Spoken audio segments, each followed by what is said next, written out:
शिव महापुराण कथा अध्याय 8। श्री शिवाय नमस्तुभ्यम। हर हर महादेव। आप सभी पर महादेव की कृपा सदा बनी रहे। इससे पहले का अध्याय सुनने और कमेंट्स करने के लिए आप सभी का बहुत बहुत धन्यवाद। आज सुनिए शिव महापुराण कथा में आगे का वृतांत।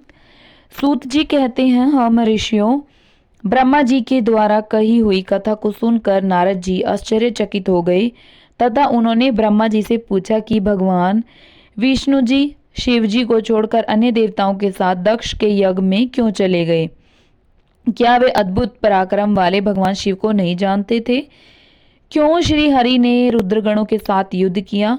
कृपया कर मेरे अंदर उठने वाले इन प्रश्नों के उत्तर देकर मेरी शंकाओं का समाधान कीजिए। ब्रह्मा जी ने नारद जी के प्रश्नों के उत्तर देते हुए बोले, हे मुनि श्रेष्ठ नारद, पूर्व काल में राजसु की सहायता करने वाले श्री हरि को दधीचि मुनि ने शाप दे दिया था, इसलिए वे भूल गए और दक्ष के यज्ञ में चले गए। प्राचीन काल में दधीचि मुनि महातेजस्वी राजसु के मित्र थे, परंतु बाद में उन्होंने दोनों के बीच बहुत विवाद खड़ा हो गया। विवाद का कारण मुनि दधीचि का 4 वर्णों ब्राह्मण, क्षत्रिय, वैश्य और शूद्र में ब्राह्मणों को श्रेष्ठ बताना था, परंतु राजसु जो कि धन वैभव के अभिमान में डूबे हुए थे, इस बात से पूर्णतः असहमत थे। शुभ सभी वर्गों में राजा को ही श्रेष्ठ मानते थे।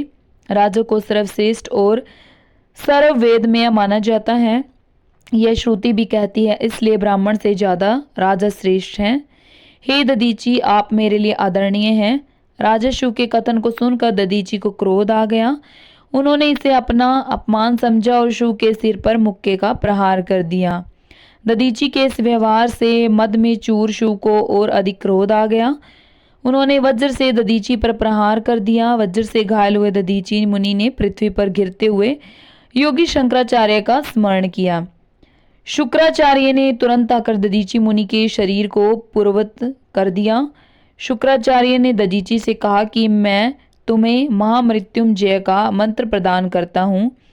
त्र्यंबकम यजामहे, अर्थात हम तीनों लोगों के पिता भगवान शिव, जो सूर्य, सोम और अग्नि तीनों मंडल के पिता हैं, सत्व, रज और तम आदि तीनों गुणों के महेश्वर, जो आत्म तत्व, विद्या तत्व और शिव तत्व, पृथ्वी, जल व तेज सभी के स्रोत हैं, जो ब्रह्मा, विष्णु और शिव तीनों आधारभूत देवताओं के भी ईश्वर महादेव हैं, उनकी आराधना करते हैं।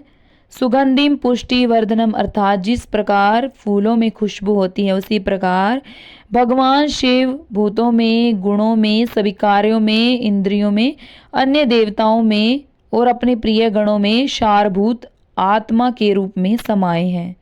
उनकी सुगंध से ही सबकी ख्याति एवं प्रसिद्धि है। पुष्टिवर्धनम, अर्थात वे भगवान शिव ही प्रकृति का पोषण करते हैं। वे ही ब्रह्मा, विष्णु, मुनियों एवं सभी देवताओं का पोषण करते हैं। उर्वा रुक्मी वदंदना मृत्यु मोक्षी ममामृता, अर्थात जिस प्रकार खरबूजा का पक जाने पर लता से टूटकर अलग हो जाता है, उसी प्रकार मैं भी मृत्यु रूपी बंधन से मुक्त होकर मोक्ष को प्राप्त करूं। हे रुद्रदेव, आपका स्वरूप अमृत के समान है। जो पुण्य कर्म, तपस्या, स्वाध्याय, योग और ध्यान से उनकी आराधना करता है, उसे नया जीवन प्राप्त होता है। भगवान शिव अपने भक्त को मृत्यु के बंधनों से मुक्त कर देते हैं और उसे मोक्ष प्रदान करते हैं। जैसे उर्वा रुख अर्थात ककड़ी को उसकी बेल अपने बंधन से बांधे रखती है और पक जाने पर स्वयं ही उसे बंधन मुक्त कर देती है। यह महामृत्युंजय मंत्र संजीवनी मंत्र है, जो तुम नियम पूर्वक भगवान शिव का स्मरण करके इस मंत्र का जाप करो। इस मंत्र से अभिमंत्रित जल को पियो। इस मंत्र का जाप करने से मृत्यु का भय नहीं रहता। इसके विधिवत पूजन करने से भगवान शिव प्रसन्न होते हैं। वे सभी कार्यों का सिद्धि करते हैं तथा सभी बंधनों से मुक्त कर मोक्ष प्रदान करते हैं। ब्रह्मा जी बोले, नारद, दधीचि मुनि को इस प्रकार उपदेश देकर शुक्राचार्य अपने निवास पर चले गए। उनकी बातों का दधीचि मुनि पर बड़ा प्रभाव पड़ा और वे भगवान शिव का स्मरण कर उन्हें प्रसन्न करने के लिए तपस्या करने वन में चले गए। वन में उन्होंने प्रेम पूर्वक भगवान शिव का चिंतन करते हुए उनकी तपस्या आरंभ कर दी। दीर्घ काल तक वे महामृत्युंजय मंत्र का जाप करते रहे। उनकी इस निस्वार्थ भक्ति से भक्त वत्सल भगवान शिव प्रसन्न होकर उनके सामने प्रकट हो गए। दधीची ने दोनों हाथ जोड़कर शिव जी को प्रणाम किया। उन्होंने महादेव जी की बहुत स्तुति की। शिव जी ने कहा, मुनि श्रेष्ठ दधीची, मैं तुम्हारी इस उत्तम आराधना से प्रसन्न हुआ हूँ। तुम वर मांगो, मैं तुम्हें मनोवांछित वस्तु प्रदान करूंगा। यह सुनकर दधीची हाथ जोड़े नतमस्तक होकर कहने लगे, हे देवादिदेव करुणा निधान महादेव जी, अगर आप मुझ पर प्रसन्न हैं तो कृपा कर मुझे 3 वर प्रदान करें। पहला यह है कि मेरी अस्थियां वज्र के समान हो जाएं। दूसरा, कोई मेरा वध न कर सके, अर्थात मैं हमेशा अवध्य रहूं। और तीसरा कि मैं हमेशा अधीन रहूं, कभी दीन ना हूं। शिवजी ने तथास्तु कहकर 3 वर दधीची को प्रदान कर दिए। तीनों मनचाहे वरदान मिल जाने पर दधीची मुनि बहुत प्रसन्न थे। वे आनंद मग्न होकर राजा शु के स्थान की ओर चल दिए। वहां पहुंचकर दधीची ने शु के सिर पर लात मारी। शु विष्णु जी का परम भक्त था। राजा होने के कारण वह भी अहंकारी था। उसने क्रोधित हो तुरंत दधीची पर वज्र से प्रहार कर दिया, परंतु शु के प्रभाव से दधीची मुनि का बाल विवाह का नहीं हुआ। यह सब महादेव जी के वरदान से ही हुआ था। यह देखकर शु को बड़ा आश्चर्य हुआ। तब उन्होंने वन में जाकर इंद्र के भाई मुकुंद की आराधना शुरू कर दी। तब विष्णु जी ने प्रसन्न होकर शु को दिव्य दृष्टि प्रदान की। शु ने विष्णु जी को प्रदान कर उनकी भक्ति भाव से स्तुति की। तत्पश्चात शु बोले, भगवान मुनि श्रेष्ठ दधीची पहले मेरे मित्र थे, परंतु बाद में हम दोनों के बीच में विवाद उत्पन्न हो गया। दधीची ने परम पूजनीय भगवान शिव की तपस्या महामृत्युंजय मंत्र से कर उन्हें प्रसन्न किया तथा अवध्य रहने का वरदान प्राप्त कर लिया। तब उन्होंने मेरी राजसभा में मेरे समस्त राज दरबारियों के बीच मेरा घोर अपमान किया। उन्होंने सबके सामने मेरे मस्तक पर अपने पैरों से आघात किया तथा साथ ही उन्होंने कहा कि मैं किसी से नहीं डरता। भगवान मुनि दधीची को बहुत घमंड हो गया है। ब्रह्मा जी बोले, नारद, जब श्री हरि को इस बात का ज्ञान हुआ कि दधीची मुनि को महादेव जी द्वारा अवध्य होने का आशीर्वाद प्राप्त है, तो वे कहने लगे कि शिव महादेव जी के भक्तों को कभी भी किसी प्रकार का भय नहीं होता है। यदि मैं इस विषय में कुछ करूं तो दधीची को बुरा लगेगा और वे शाप भी दे सकते हैं। उन्हीं दधीची के शाप से दक्ष यज्ञ में मेरी शिवजी से पराजय हो गई। इसलिए मैं इस संबंध में कुछ नहीं करना चाहता, परंतु ऐसा कुछ जरूर करूंगा जिससे आपको विजय प्राप्त हो। भगवान विष्णु के ये वचन सुनकर राजा चुप हो गए। ब्रह्मा जी बोले, नारद, श्री हरि विष्णु अपने प्रिय भक्त राजा शु के हितों की रक्षा करने के लिए एक दिन ब्राह्मण का रूप धारण करके दधीची मुनि के आश्रम में पहुंचे। विष्णु जी भगवान शिव की आराधना में मगन रहने वाले ब्रह्म ऋषि दधीची से बोले कि हे प्रभु, मैं आपसे एक वर मांगता हूँ। दधीची श्री विष्णु को पहचानते हुए कहने लगे, मैं सब समझ गया हूँ कि आप कौन हैं और क्या चाहते हैं, इसलिए मैं आपसे क्या कहूँ। हे श्री हरि विष्णु, शिव का कल्याण करने के लिए आप यह ब्राह्मण का वेश बनाकर आए हैं। आप ब्राह्मण वेश का त्याग कर दें। लज्जित होकर भगवान विष्णु अपने असली रूप में आ गए और महामुनि दधीची को प्रणाम करके बोले कि महामुनि, आपका कथन पूर्णतः सत्य है। मैं यह भी जानता हूँ कि शिव भक्तों को कभी भी किसी भी प्रकार का कोई भी भय नहीं होता, परंतु आप सिर्फ मेरे कहने से राजा शिव के सामने यह कह दें कि आप राजा शिव से डरते हैं। श्री विष्णु की बात सुनकर दधीची हंसने लगे। हंसते हुए बोले कि भगवान शिव की कृपा से मुझे कोई भी डरा नहीं सकता। जब कोई वाकई मुझे डरा नहीं सकता तो मैं क्यों झूठ बोलकर पाप का भागी बनूं। दधीची मुनि के इन वचनों को सुनकर विष्णु जी को बहुत अधिक क्रोध आ गया। उन्होंने मुनि दधीची को समझाने की बहुत कोशिश की। सभी देवताओं ने श्री विष्णु जी का ही साथ दिया। भगवान विष्णु ने दधीची मुनि को डराने के लिए अनेक गण उत्पन्न किए, परंतु दधीची ने अपने सत से उनको भस्म कर दिया। तब विष्णु जी ने वहां अपनी मूर्ति प्रकट कर दी। यह देखकर दधीची मुनि बोले, हे श्री हरि, अब आपकी माया को त्याग दीजिए। आप अपने क्रोध और अहंकार का त्याग कर दीजिए। आपको मुझ में ही ब्रह्मा रुद्र सहित संपूर्ण जगत का दर्शन हो जाएगा। मैं आपको दिव्य दृष्टि प्रदान करता हूँ। तब विष्णु जी को दधीचि मुनि ने अपने शरीर में पूरे ब्रह्मांड के दर्शन करा दिए। तब विष्णु जी का क्रोध बहुत बढ़ गया। उन्होंने चक्र उठा लिया और महर्षि को मारने के लिए आगे बढ़े, परंतु बहुत प्रयत्न करने पर भी चक्र आगे नहीं चला। यह देखकर दधीचि हंसते हुए बोले कि हे श्री हरि, आप भगवान शिव द्वारा प्रदान किए गए इस सुदर्शन चक्र से उनके ही प्रिय भक्त को मारना चाहते हैं, तो भला यह चक्र क्यों चलेगा।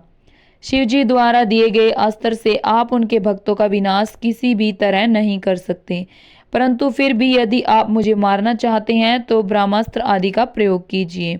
लेकिन दधीचि को साधारण मनुष्य समझकर विष्णु ने उन पर अनेक अस्त्र चलाए। तब दधीचि मुनि ने धरती से मुट्ठी पर कुशा उठा ली और कुछ मंत्रों के उच्चारण के उपरांत उसे देवताओं की ओर उछाल दिया।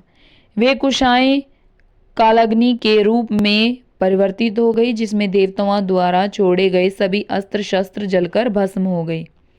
यह देखकर वहां पर उपस्थित अन्य देवता वहां से भाग खड़े हुए, परंतु श्री हरि दधीचि ने से युद्ध करते रहे। उन दोनों के बीच भीषण युद्ध हुआ।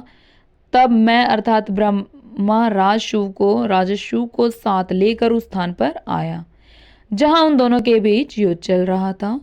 मैंने भगवान विष्णु से कहा कि आपका यह प्रयास निरर्थक है, क्योंकि आप भगवान शिव के परम भक्त दधीचि को हरा नहीं सकते हैं।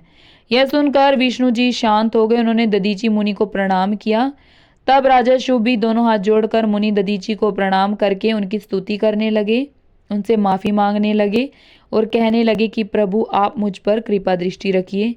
ब्रह्मा जी बोले, नारद, इस प्रकार राजा शिव द्वारा की गई स्तुति से दधीचि को बहुत संतोष मिला और उन्होंने राजा शिव को क्षमा कर दिया, परंतु विष्णु जी सहित अन्य देवताओं पर उनका क्रोध कम नहीं हुआ। तब क्रोधित मुनि दधीचि ने इंद्र सहित सभी देवताओं और विष्णु जी को भी भगवान रुद्र की क्रोधाग्नि में नष्ट होने का श्राप दे दिया।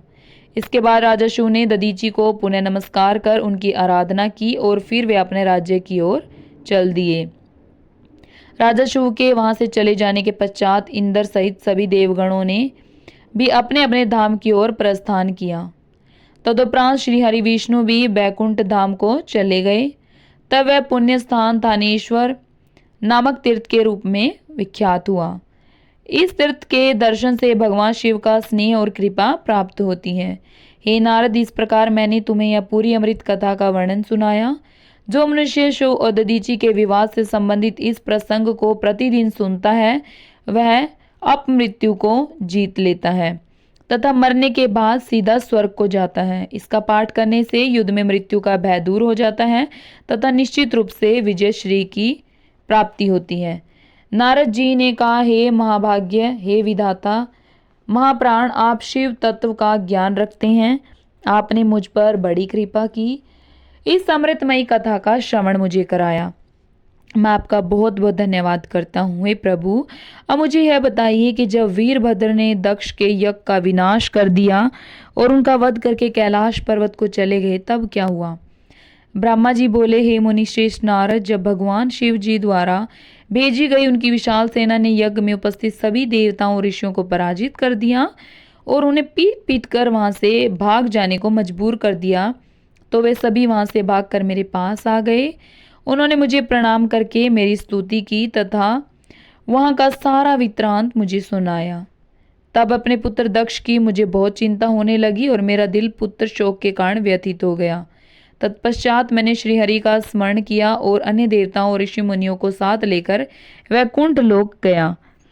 वहां उन्हें नमस्कार करके हम सभी ने उनकी भक्ति भाव से स्तुति की। तब मैंने श्री हरि से विनम्रता पूर्वक प्रार्थना की कि भगवान आप कुछ ऐसा करें जिससे हम सभी का दुख कम हो जाए। देवेश्वर, आप कुछ ऐसा करें जिससे यह यज्ञ पूरा हो जाए तथा उसके यजमान दक्ष पुनः जीवित हो जाए। अन्य सभी देवता और ऋषि मुनि भी पूर्व की भांति सुखी हो जाएं। मेरे इस प्रकार निवेदन करने पर लक्ष्मीपति विष्णु जी, जो अपने मन में शिव जी का चिंतन कर रहे थे, प्रजापति ब्रह्मा और देवताओं को संबोधित करते हुए इस प्रकार बोले, कोई भी अपराध किसी भी स्थिति में कभी भी किसी के लिए मंगलकारी नहीं हो सकता। हे विधाता, सभी देवता परमपिता परमेश्वर भगवान शिव के अपराधी हैं, क्योंकि उन्होंने यज्ञ में शिव जी का भाग नहीं दिया, साथ ही वहां उनका अनादर भी किया। उनकी प्रिय पत्नी सती ने उनके अपमान के कारण ही अपनी देह का त्याग कर दिया। उनका वियोग होने के कारण भगवान अत्यंत रुष्ट हो गए हैं। तुम सभी को शीघ्र ही उनके पास जाकर उनसे क्षमा मांगनी चाहिए। भगवान शिव के पैर पकड़कर उनकी स्तुति करके उन्हें प्रसन्न करो, क्योंकि उनके कुपित होने से संपूर्ण जगत का विनाश हो सकता है। दक्ष ने शिव जी के लिए अपशब्द कहकर उनके हृदय को विदीर्ण कर दिया है, इसलिए उनसे अपने अपराधों के लिए क्षमा मांगो। उन्हें शांत करने का यही सर्वोत्तम उपाय है। वे भक्त वत्सल हैं। यदि आप लोग चाहें तो मैं भी आपके साथ चलकर उनसे क्षमा याचना करूंगा। ऐसा कहकर भगवान श्री हरि, मैं और अन्य देवता एवं ऋषि मुनि आदि कैलाश पर्वत की ओर चल दिए। कैलाश पर्वत बहुत ही ऊंचा और विशाल है। उसके पास में ही शिव जी के मित्र कुबेर का निवास स्थान अलकापुरी है। अलकापुरी महादिव्य एवं रमणीय है। वहां चारों ओर सुगंध फैली हुई थी। अनेक प्रकार के पेड़ पौधे शोभा पा रहे थे। उसी के बाहरी भाग में परम पावन नंदा है और अलकनंदा नामक नदियां बहती हैं। इनका दर्शन करने से मनुष्य को सभी पापों से मुक्ति मिल जाती है। हम लोग अलकापुरी से आगे उस विशाल वट वृक्ष के पास पहुंचे, जहां दिव्य योगियों द्वारा पूजित भगवान शिव विराजमान थे। वह तट वृक्ष 100 योजन ऊंचा था तथा उनकी शाखाएं 75 योजन तक फैली हुई थी। वह परम पावन तीर्थ स्थल है। वहां भगवान शिव अपनी योगाराधना करते हैं। उस वट वृक्ष के नीचे महादेव जी के चारों ओर उनके गण थे और यज्ञों के स्वामी कुबेर भी बैठे थे। तब उनके निकट पहुंचकर विष्णु आदि समस्त देवताओं ने अनेकों बार नमस्कार कर उनकी स्तुति की। उस समय शिव जी ने अपने शरीर पर भस्म लगा रखी थी और वे कुशासन पर बैठे थे और वहां उपस्थित गणों को ज्ञान का उपदेश दे रहे थे। उन्होंने अपना बायां पैर अपनी दाईं जांघ पर रखा था और बाएं हाथ को बाएं पैर पर रखा था। उनके दाएं हाथ में रुद्राक्ष की माला थी। भगवान शिव के साक्षात रूप का दर्शन कर विष्णु जी और सभी देवताओं ने दोनों हाथ जोड़कर और अपने मस्तक को झुकाकर दया सागर परमेश्वर शिव से क्षमा याचना की और कहा कि हे प्रभु, आपकी कृपा के बिना हम नष्ट भ्रष्ट हो गए हैं। अतः प्रभु, आप हम सबकी रक्षा करें। भगवान, हम आपकी शरण में आए हैं, हम पर आपकी कृपा दृष्टि बनाए रखें। इस प्रकार सभी देवता व ऋषि मुनि भगवान शिव का क्रोध कम करने और उनकी प्रसन्नता के लिए प्रार्थना करने लगे। देवताओं ने महादेव जी की बहुत स्तुति की और कहा, भगवान, आप ही परम ब्रह्मा हैं और इस जगत में सर्वत्र व्यापक हैं। आप मृत्युंजय हैं। चंद्रमा, सूर्य और अग्नि आपकी तीनों आंखें हैं। आपको तेज से ही पूरा जग प्रकाशित है। ब्रह्मा, विष्णु, इंद्र और चंद्र आदि देवता आपसे ही उत्पन्न हुए हैं। आप ही संसार का पोषण करते हैं। भगवान, आप करुणामय हैं। आप ही दुष्टों का संहार करते हैं। प्रभु, आपके आज्ञा अनुसार अग्नि जलाती है और सूर्य अपना तप झुलसाता है। मृत्यु आपके भय से कांपती है। करुणा निधान, जिस प्रकार आज तक आपने हमारी हर विपत्ति से रक्षा की है, उसी प्रकार हमेशा अपनी कृपा दृष्टि बनाए। भगवान, हम अपनी सभी गलतियों के लिए आपसे क्षमा मांगते हैं। आप प्रसन्न होकर यज्ञ को पूर्ण कीजिए तथा यजमान दक्ष का उद्धार कीजिए। वीरभद्र और महाकाली के प्रहारों से घायल हुए सभी देवताओं व ऋषियों को आरोग्य प्रदान कीजिए। उन सभी की पीड़ा को कम कर दें। हे शिव जी, आप प्रजापति दक्ष के अपूर्ण यज्ञ को पूर्ण कर दें और दक्ष को पुनर्जीवित कर दें। भृगु ऋषि को उनकी आंखें, पुषा को दांत प्रदान करें। साथ ही जिन देवताओं के अंग नष्ट हो गए हैं उन्हें ठीक कर दें। आप सभी को आरोग्य प्रदान करें। हम आपको यज्ञ में भाग देंगे। ऐसा कहकर हम सभी देवता त्रिलोकीनाथ महादेव के चरणों में लेट गए। पूरा हमारी स्तुति और अनुनय विनय से भक्त वत्सल भगवान शिव प्रसन्न हो गए। शिव जी बोले, हे ब्रह्मा, श्री हरि विष्णु, आपकी बातों को मैं हमेशा मानता हूँ, इसलिए आपकी प्रार्थना को मैं नहीं टाल सकता, परंतु मैं यह बताना चाहता हूँ कि दक्ष के यज्ञ का विध्वंस मैंने नहीं किया है। उसके यज्ञ का विध्वंस इसलिए हुआ क्योंकि वह हमेशा दूसरों का बुरा चाहता है। उनसे द्वेष रखता है, परंतु जो दूसरों का बुरा चाहता है उसका ही बुरा होता है। अंततः हमें कोई भी ऐसा कार्य नहीं करना चाहिए जिससे किसी को कष्ट हो। तुम्हारी प्रार्थना से मैंने तुम्हें क्षमा कर दिया है और तुम्हारी विनती मानकर मैं दक्ष को जीवित कर रहा हूँ, परंतु दक्ष का मस्तक अग्नि में जल गया है, इसलिए उनके सिर के स्थान पर बकरे का सिर जोड़ना पड़ेगा। मेरे गणों द्वारा मारे गए देवताओं के टूटे हुए अंग भी ठीक हो जाएंगे, यह कहकर वेदों के अनुसरण करता परम दयालु भगवान शंकर चुप हो गए। तत्पश्चात मैंने और विष्णु जी सहित सभी देवताओं ने भगवान शिव का ध्यान किया। फिर देवऋषियों सहित शिव जी को उस यज्ञ में आने के लिए आमंत्रित कर हम लोग यज्ञ के स्थान पर आ गए जहां दक्ष ने अपना यज्ञ आरंभ किया था। उस कनखल नामक यज्ञ क्षेत्र में शिवजी जी पधारे। तब उन्होंने वीरभद्र द्वारा किए गए उस विध्वंस को देखा। स्वाहा, सवधा, पूषा, त्रिउष्टि, धृति, समस्त ऋषि, पितृ, अग्नि व यज्ञ, गंधर्व और राक्षस वहां पड़े हुए थे। कितने ही लोग अपने प्राणों से हाथ जो चुके थे। तब भगवान शिव ने अपने परम पराक्रमी सेनापति वीरभद्र का स्मरण किया। याद करते ही वीरभद्र तुरंत वहां प्रकट हो गए और उन्होंने भगवान शिव को नमस्कार किया। तब शिव जी हंसते हुए बोले कि हे वीरभद्र, तुमने तो थोड़ी ही देर में सारा यज्ञ विध्वंस कर दिया और देवताओं को भी दंड दे दिया है। हे वीरभद्र, तुम इस यज्ञ का आयोजन करने वाले दक्ष को जल्दी से मेरे सामने ले आओ। भगवान शिव की आज्ञा पाकर वीरभद्र गए और दक्ष का शरीर वहां लाकर रख दिया, परंतु उसमें सिर नहीं था। दक्ष के शरीर को देखकर शिवजी ने वीरभद्र से पूछा, दक्ष का सिर कहाँ है? तब वीरभद्र ने बताया कि दक्ष का सिर काटकर उसने यज्ञ की अग्नि में ही डाल दिया था। तब शिवजी के आदेशानुसार बकरे का सिर दक्ष के धड़ पे जोड़ दिया गया, जिससे कि शिवजी की कृपा दृष्टि दक्ष के शरीर पर पड़ी, वह जीवित हो गया। दक्ष के शरीर में प्राण आ गए और वह इस प्रकार उठ बैठा जैसे गहरी नींद से उठा हो। उठते ही उसने अपने सामने महादेव जी को देखा। उसने उठकर उन्हें प्रणाम किया और उनकी स्तुति करने लगा। उनके हृदय में प्रेम उमड़ गया और उसके प्रसन्नचित होते ही उसका कलुषित हृदय निर्मल हो गया। तब दक्ष को अपनी पुत्री का भी स्मरण हो गया। इस कारण दक्ष बहुत लज्जित महसूस करने लगा। तत्पश्चात अपने आप को संभालते हुए दक्ष ने करुणा निधान भगवान शिव से कहा, हे कल्याणमय महादेव जी, आप ही इस जगत के आदि और अंत हैं। आपने ही इस सृष्टि की रचना का विचार किया है। आपके द्वारा ही हर जीव की उत्पत्ति हुई है। मैंने आपके लिए अपशब्द कहे और आपको यज्ञ में भाग भी नहीं दिया। मेरे बुरे वचनों से आपको बहुत चोट पहुंची है, फिर भी आप मुझ पर कृपा कर यहाँ मेरा उद्धार करने आ गए। भगवान, आप ऐश्वर्य से संपन्न हैं। आप ही परमपिता परमेश्वर हैं। प्रभु, आप मुझ पर और यहाँ उपस्थित सभी जनों पर प्रसन्न होइए। हमारी पूजा अर्चना को स्वीकार कीजिए।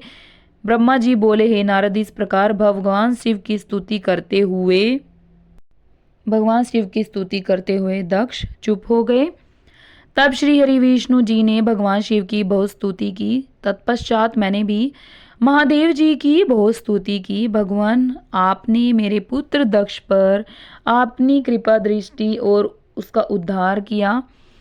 देवेश्वर, अब आप प्रसन्न होकर सभी शापों से हमें मुक्ति प्रदान करें।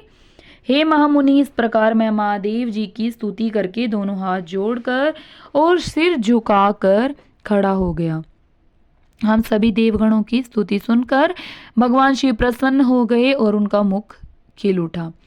तब वहां उपस्थित इंद्र सहित अनेक सिद्धों, ऋषियों और प्रजापतियों ने भी भक्त वत्सल करुणा निधान भगवान शिव की अनेकों बार स्तुति की। यज्ञशाला में उपस्थित अनेक उपदेवों, नागों तथा ब्राह्मणों ने भगवान शिव को प्रणाम किया और उनका प्रसन्न मन से सत्वन किया। इस प्रकार सभी देवों के मुख से अपना सत्वन सुनकर भगवान शिव को बहुत संतोष प्राप्त हुआ। ब्रह्मा जी कहते हैं, नारद मुनि, इस प्रकार श्री हरि मेरे देवताओं और ऋषि मुनियों की स्तुति से भगवान शंकर बहुत प्रसन्न हुए।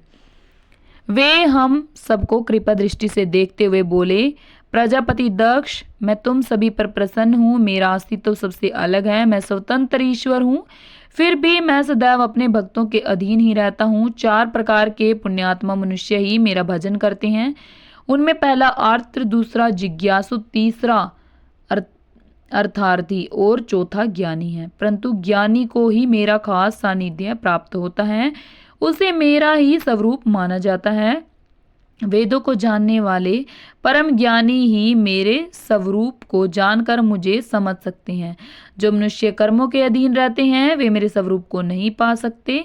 इसलिए तुम ज्ञान को जानकर शुद्ध हृदय एवं बुद्धि से मेरा स्मरण कर उत्तम कर्म करो। हे दक्ष, मैं ही ब्रह्मा और विष्णु का रक्षक हूँ, मैं ही आत्मा हूँ, मैंने ही संसार की सृष्टि की है, मैं ही संसार का पालन करता हूँ, मैं ही दुष्टों का नाश करने के लिए संहारक बन कर उनका नाश करता हूँ। बुद्धिहीन मनुष्य है जो कि सदैव सांसारिक बंधनों और मोह माया में फंसे रहते हैं, कभी भी मेरा साक्षात्कार नहीं कर सकते।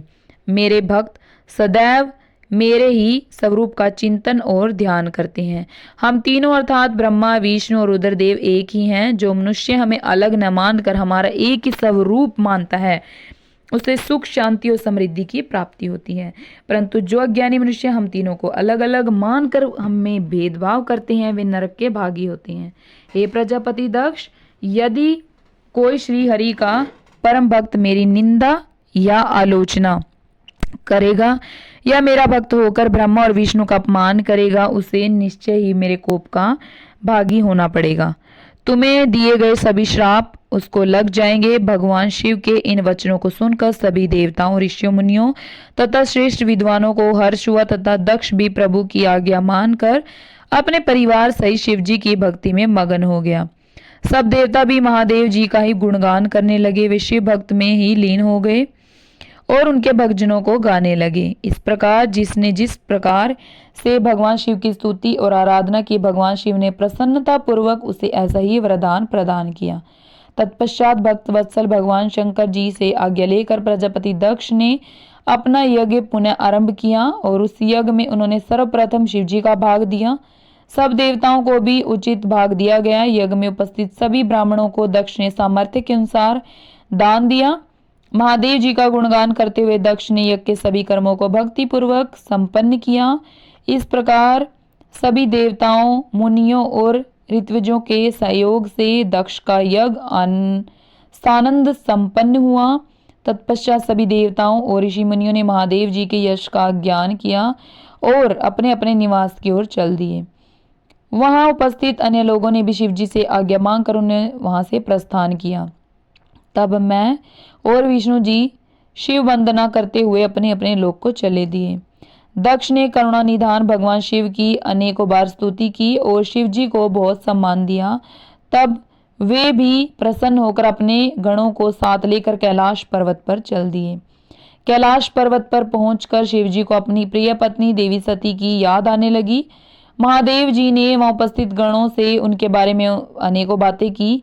वे उनको याद करके व्याकुल हो गए। हे नारद, मैंने तुम्हें सती के परम अद्भुत और दिव्य चरित्र का वर्णन सुनाया। यह कथा भोग और मोक्ष प्रदान करने वाली है। यह उत्तम वृतांत सभी कामनाओं को अवश्य पूरा करता है। इस प्रकार इस चरित्र को पढ़ने व सुनने वाला ज्ञानी मनुष्य पापों से मुक्त हो जाता है। उसे यश, स्वर्ग और आयु की प्राप्ति होती है। जो मनुष्य भक्ति भाव से इस कथा को पढ़ता है उसे अपने सभी सत्कर्मों का फलों की प्राप्ति होती है। नारद जी ने पूछा, हे पितामह, अपने पिता दक्ष के आज्ञा में अपने शरीर का त्याग करने के बाद जगदम्बा सती देवी कैसे हिमालय की पुत्री के रूप में जन्मी? उन्होंने किस प्रकार महादेव जी को पुनः पति रूप में प्राप्त किया? हे प्रभु, मुझ पर कृपा कर मेरे इन प्रश्नों को उत्तर देकर मेरी जिज्ञासा शांत कीजिए।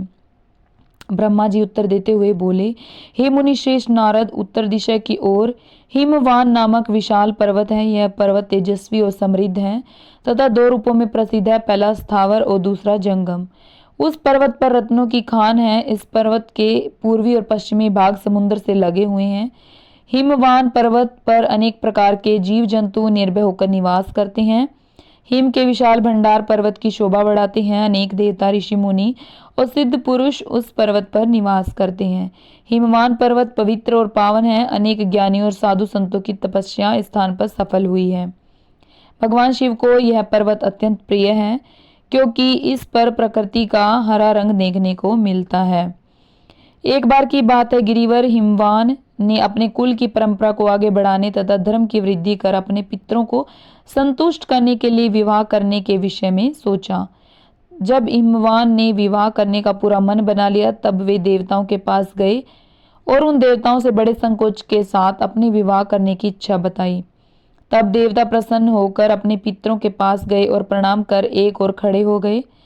तब पितरों ने देवताओं के आने का कारण पूछा। इस पर देवताओं ने कहा, हे पितरों, आपकी सबसे बड़ी पुत्री मैना मंगल स्वरूपिणी है, आप मैना का विवाह गिरिराज हिमवान से कर दें। इस विवाह से सभी को लाभ होगा, सबका मंगल होगा तथा साथ ही हमारे कुल में जन्मी इन कन्याओं में से कम एक तो शाप मुक्त हो जाएगी। तब पितरों ने थोड़ा विचार करने के बाद इस विवाह की स्वीकृति प्रदान कर दी। पितरों ने प्रसन्नता पूर्वक बहुत बड़ा उत्सव रचाया और अपनी पुत्री मैना के साथ हिमवान का विवाह कर दिया। विवाह उत्सव में श्री हरि विष्णु सहित सभी देवी देवता सम्मिलित हुए थे। विवाह उपरांत सभी देवता प्रसन्नता पूर्वक अपने अपने लोक को चले गए। हिमवान भी मैना के साथ अपने लोक को प्रस्थान कर गए। आगे का वृतांत सुनिएगा और अगले अध्याय में। धन्यवाद। आपको वीडियो कैसी लगी कमेंट में हर हर महादेव जरूर लिखिएगा, हमें बताइएगा। धन्यवाद। हर हर महादेव।